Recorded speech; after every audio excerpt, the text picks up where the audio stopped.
Hello and welcome to your astrological vibrations for Thursday, March 10th, 2022 by Gaia Blooming. I am Mimi. That was a wolf tail. And our energy mantra for today is I take time to ground and nurture my intuition. And while today's energy is overall tame-ish, gotta rescue this creature who's about to knock over everything. Oh my goodness. Here she is. Little wolf creature. While the astro today is overall tame compared to this little creature, we have more of a mahalo day.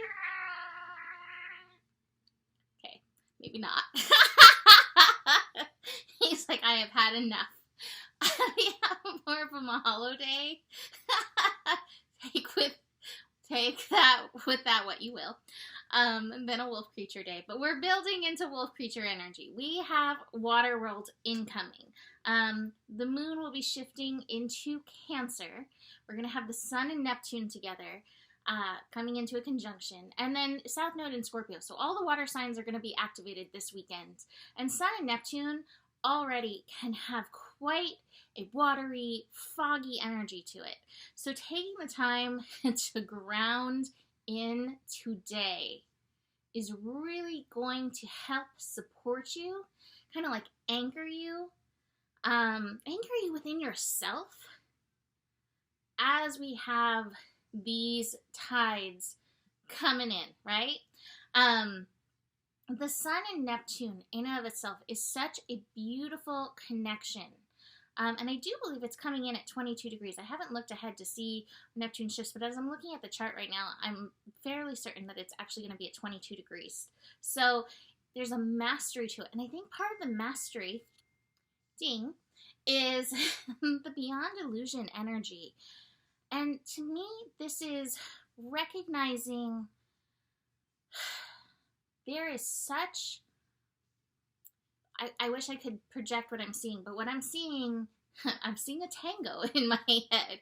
And if you've ever seen tango dancing, like a lot of times it's like this couple is pressed very close and there's very like sharp, precise movements that happen together. And that's what I'm really feeling with this Sun-Neptune conjunction. It's like this dance between reality and illusion. And recognizing it's moving very quickly, this unfolding.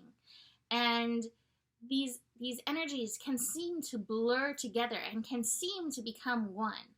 But being anchored within ourselves, being able to listen to our own intuition, our own highest guidance, can help us move through and not get sucked into the whirlpool energy that can pull us out of ourselves and pull us out of our highest knowing.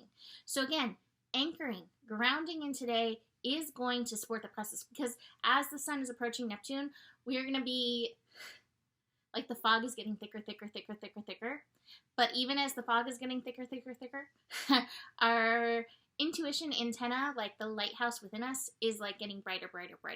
And that's where we need to focus on rather than in the fog. Now, today's astro energy can even feel deeper foggy because we have the moon in Gemini making several connections, several squares with the energies in Pisces. So again, this is this tango dance that we have going on, where it's like, well, what's real? What's not real?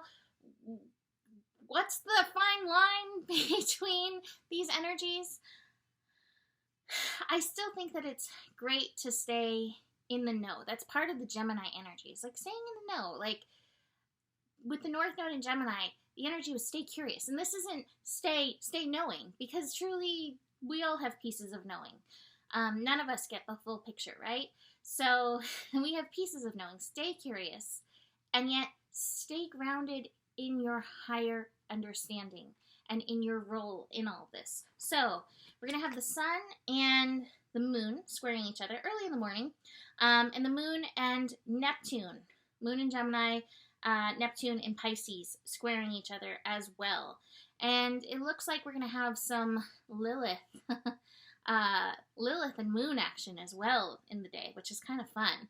What I would say about that Lilith and Moon action, beyond the fog, beyond like any confusion that may come up, is Lilith can also be quite reactive. Lilith moves from the soul.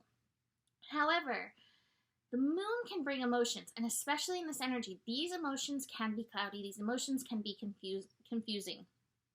Check your reactions. Rather than being reactive, Lilith, I feel, does, this is interesting. Lilith, I feel like, does carry a lot of deeper wounding codes for the yin energy, where the yin or where the feminine, or even other energies that were not deemed socially acceptable have been sliced off, right? Like the Gospel of Mary Magdalene, for instance. No, we can't put that in the Bible, right? Or so many other Gospels that did speak about Mary Magdalene. These energies sliced off. And there is that wounding that each of us carries within us. We all have yin energy in us to some extent or another. Now, the reason I'm looking at this, I'm like, this is so interesting. I've been watching a building conjunction, it's not there yet, between Chiron and Pallas. And so, again, this might be something just kind of spiking up a little bit. Pallas represents patriarchal energy, and Chiron, the wounded healer, Chiron has moved to 11 degrees now. 11 degrees, that master level degree. So there's healing of these old patriarchal wounds.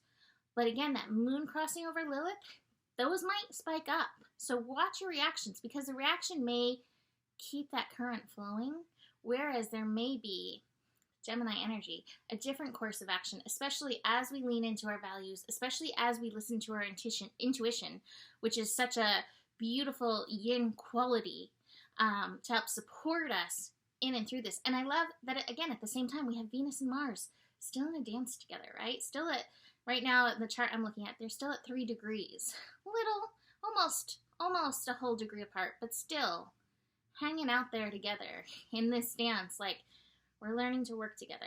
So there's so many different layers going on. Stay curious in this energy. Get grounded in your intuition to help support you. Moon will be shifting into Cancer 11:24 p.m. So not till late in the evening, but we are going to have like some void moon. And I would say the void moon in Gemini, watch the stories your mind is telling. And a lot of times in this world that we live in, our mind does like to tell the most dramatic story. So look, if there is a dramatic story, where is that wounding? Where can I approach this energy for healing myself? Chiron in Aries, healing ourselves. And as we heal ourselves, we heal these Lilith wounds, we heal these Pallas wounds, and we rise up beyond those illusions. So, so funny, I'm wearing a Pisces ring right now as well. So that is those energies coming together as well. So let's look at these cards. Top of the cards, slowing down. Slow and steady wins the race. Take your time to get grounded in this energy, right? Get close to the ground. Let nature support you in and through this. So again, you can get beyond these illusions, because the illusions are just rampant, right? At the same time, I love this, and I think this goes with the Sun and Neptune as well, which the Sun and Neptune is, what is your daydream? Take time to visit and stand in your daydream. There are so many possibilities. And this is, again, I think one of the things that we don't want to get caught up in the media machine with everything. Again, being in the know has its importance, I would even say. However, there are a lot of wounded stories out and about as well. So that can also just tear down the dream within us, tear down the vision within us. So take the time to connect into that. I have the Rebel card in reverse. So what I'm feeling with this is kind of what I was talking about with the Lilith and the Pallas stuff. There are definitely some old chains that have the potentiality to be broken through all this. May not happen just yet, but we're doing the work that is leading into that. So do keep that in mind just as your day flows. I'm very curious to see how this all unfolds. So that's it for today. You can book a reading with me. Email me, mimiclark@gmail.com. Besides that, the better it gets, the better it gets. There's more than enough love in the world for you. You have the power. Honor your values, and I hope your day is mahalo-y. Namaste.